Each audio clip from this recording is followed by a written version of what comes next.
Dear friends, it's the 19th of May. It's been a long time since I made a video. Relatively speaking, a long time. So a lot of things have happened. One of those was, and I know you haven't heard of most of these because, you know, being the free West, you're not allowed to know anything because that would be like, you know, free or something. So, what your masters and owners aren't telling you. One, there was a strike about a week ago, I'm sorry. It was a week ago, a strike in Hmelinskii, which is the capital of the Hmelinskii province. Right outside the city, several of our missiles hit a big warehouse area. So what was held in this? If you look at the videos, if you can get your hands on the videos, it looked like a small tactical nuclear blast. There was a lot of fuel. There was a lot of munitions, Western munitions, all stacked up nice and pretty. There were estimates of that $250 million worth of munitions went up, boom, from 3 missile strikes. So much for the air defense. But what was interesting was that the gamma radiation within the area has spiked severely. And fallout from the gamma radiation has gone as far as Poland, central Poland, and areas even bordering Germany. And they've been picking it up. Big spike. Instant big spike. Well, including our journalists who I've been correcting on various shows that I've been on, over and over again, they're like, oh, those are the 1,000 rounds of depleted uranium that the British gave for the 14 Challenger tanks, which, by the way, is like 2.5 combat loads per tank. 1,000 rounds isn't really that much. Consider every tank's holding about 36 rounds, 14 tanks. It ain't much at all. But no, that's not, because depleted uranium, isotope 258, if I remember correctly, is a beta particle. So you have gamma rays, which is the strongest rays. You have alpha rays, which are weaker rays. And then you have beta particles. So beta particles, alpha and gamma rays, or gamma and alpha rays, are strong enough that this ray of energy that emits from a radioactive source, it will kill your cells. I mean, flat out. The ray goes through, kills everything it goes through. So people die from radiation poisoning. Beta particles, their energy that it lets out is so weak, it can't go through your skin, it can't go through a sheet of paper. So nobody dies from that directly. There's not enough radiation poisoning from that. But what happens is, when that penetrator flies, this depleted uranium penetrator is flying, it's heating up it's going Mach 2. It's heating up to around 3,000 degrees Kelvin, and it's burning. So it doesn't actually punch its way through like our tungsten steel penetrators. It burns its way through. Tungsten steel penetrators, they're safe for the environment, except for the guys that are getting whacked by them. Their environment goes to shit real quick. But there's no fallout as far as any kind of pollution. And they cost more than the American cheaper version that causes lots of follow-on damage for years, even, depending on the environment. And in the desert, it's for hundreds of years, not thousands. So what happens is, as the uranium burns, this depleted uranium burns, it combines with oxygen. So you get 2 oxygen atoms, 1 uranium atom, you get uranium dioxide.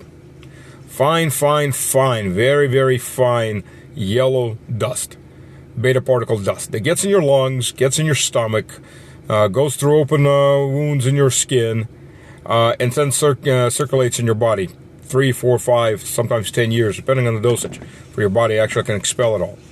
And it's irradiating everything. So what happens is, there's not enough radiation to kill the cell, but there's enough radiation to cause DNA damage. So you get cancers, different mutations. Spermatozoid, well, you're not going to grow another extra arm, but you're going to probably grow a cancerous lump. But your sperm cells, if you're a man, are getting whacked, and the egg cells in a woman are getting whacked. So what the next generation looks like, only God knows. But if you judge by Yugoslavia, if you judge by Iraq, in those areas, it's not pretty.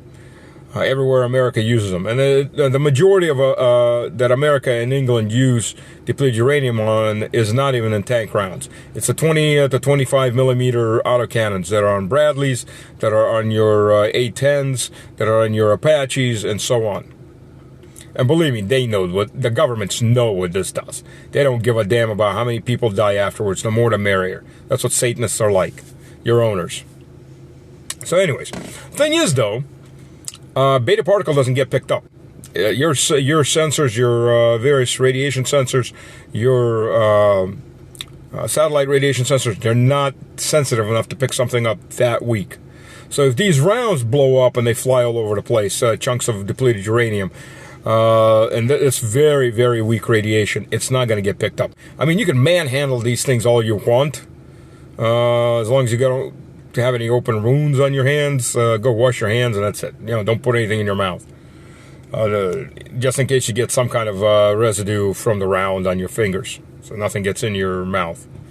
You can manhandle as long as it's not burning and turning into dust, and it's solid. The radiation can't go through your skin. That's how weak it is. But they're picking up gamma. Lots of gamma. So that's not these rounds. So what the hell is it? Now, some people are thinking maybe dirty bombs, dirty nukes.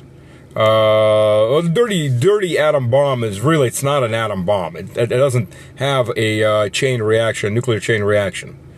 The neutrons aren't bouncing off of each other and creating more and more bounced off neutrons and releasing energy. All a dirty bomb is you clamp any level of radioactive material together, and you're not going to get enough to have a chain reaction, enriched uranium. So you grab whatever you can, medical waste, everything you can, you put it in a bomb and you blow it up and you just contaminate an area. But that wouldn't do it either. But what would do it? There is something that will do it. Something that kind of fits right in, especially with the American mentality. The American mentality in Washington, the Satanist mentality. They've been pushing a tactical nuclear war. The tactics, we can keep the tactics under wrap. It won't grow into a strategic nuclear war where the cities go kaboom and everybody dies. And yeah, they will. I mean, if I dropped a 20 megaton city buster in New York, there would be no New York. The blast radius alone would vaporize everything within 10 kilometers of the blast. Another 20 kilometers of fireball after that. Another 20 kilometers of hurricanes plus strength winds, like level 5 hurricane. So within 60 kilometer radius, 120 kilometer distance. So for those of you who don't understand kilometers, 72 miles diameter. Everything's pretty much dead or destroyed. And that's without taking account into radiation. So those people that are in those areas and the farther the wind damage, if they survive, they'll be irradiated anyways. And they'll be dead within 2 months if they're unlucky. If they're lucky, they'll be dead a lot sooner. Because that's one hell of a crappy way to die. But this gamma, so you understand what your owners think they can control. But the gamma radiation will come from something like the XM785 round, which is a 155 millimeter round. 155 millimeters, your standard heavy howitzer round for NATO. It's a 155 millimeter round with a rocket booster on the back end of it to push it up at least another 10-15 kilometers. And it's a 2 to 10 kiloton nuclear weapon, tactical nuclear weapon. Understanding that there's no way that the Ukrainian counteroffensive, if it ever counters anything, ever gets offensive, because outside of probing attacks and some attacks to try to deblock Bakhmut, which it worked to deblock it, but Bakhmut's, they control a couple, less than 5 or 6 10-story buildings on the edge of the town, of the city. That's all they have left now. And for that, the Ukrainians have paid over 45,000 dead. And I wouldn't say that many more wounded, because most of the wounded are dying, because they can't evacuate them. We lost 5,000 to 6,000, they lost 45,000. Great expanse there. Real brilliant. And lots of Americans and Canadians and Brits did too. Tons of them. It's because they threw the International Legion in there. So they all get to die in that butcher's bill too. Don't worry, we'll bury them and plant some trees on them. They make good fertilizer. At least they'll be good for something. The mercs. So instead of defending their own nation, their own freedom, they go fight for friggin' Nazis. Idiots. Or scum. Both. Anyways, I digress again. So, if they had enough tactical nuclear shells, and, for NATO to ever try to push through our defense lines, and those defense lines will get moved further and further forward, just in those areas that are now been reliberated, Russian areas, there's 3 to 5 lines of defense, sighted defense lines, with obstacles, of course, dug in, heavy obstacles, anti-tank obstacles. And once the rest of the Russian areas are reliberated, those areas will be just as fortified. So for NATO to push through, when NATO finally comes, and they will, so if you guys want peace, you better start doing something now, because pretty soon most of you will be on the front, whether you like it or not. So when that finally comes through, the only way they can push through it is using tactical nuclear weapons to make breaches, and then pumping armored troops through those holes. Yeah, the vehicles get irradiated, but more likely that the troops will survive for at least a few months to do combat duty. Most of them will be dead anyways from combat. So the owners don't give a damn.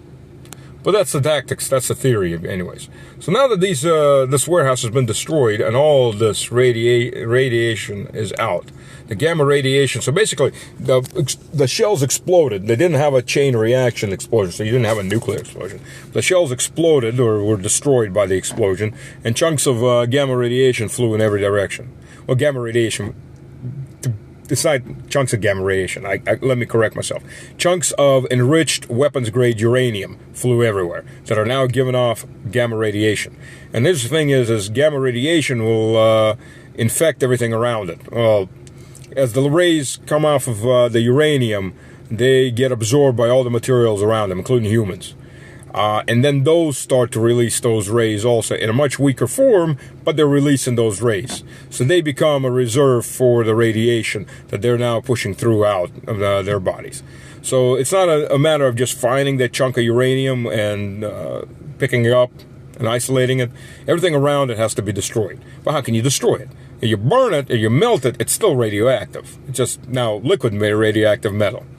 About the only way to do it is to wait out the radioactive half-life. But, okay, so you need to take all this material that's been irradiated, directly irradiated, either put it at the bottom of the ocean or put it under a mountain somewhere and wait 1,000 years or 500 years, whatever the half-life, the amount of dosage it has. That's about all you can do with it. So now it's all over the place, and the Poles are getting their chunk of it. That's just a foretaste of, for you Poles, of what's coming. Because as your leadership pushes you into war with us, and you will be at war with us, there'll be no gloves on. Hey, you're not us. We're fighting, a lot of what we're fighting in Ukraine is actually Russians. They've been forced in or have been brainwashed. So we're being nice with them. There won't be no niceties with the Poles or the Germans or anyone else. So, just think about that as a foretaste. That radiation that's falling out all over the place. And as for the rest of Europe, it's about midnight right now, so you may have a little while longer to wake up. I'm not counting on it because most Europeans are brainless and spineless, and will sit it out right up to the point where the recruiter comes in there, gives them their notice, and shoves them to the front to be meat. Unfortunate, but that's what it is. Hope I'm wrong. Hope my listeners will prove me wrong. I really do hope I'm wrong. Because all we ever asked for is to be left alone. And that's the last thing the Europeans have ever been able to do, is leave us alone. So that's why we kept growing, because we're just better at killing than the Europeans are. And Europeans just can't get that through their damn heads. And then we come to Berlin this time, when we take Berlin the 4th time in less than 300 years, we're keeping it. Just for you Germans to know. Those Germans in Berlin and Eastern Prussia, you'll get to be Russian citizens too. And you'll actually get to live well, without the massive taxes. So maybe you're waiting for us. I don't know. And, by the way, no LGBTQ, WXYZ, Transformers. So, Christian. Peace out.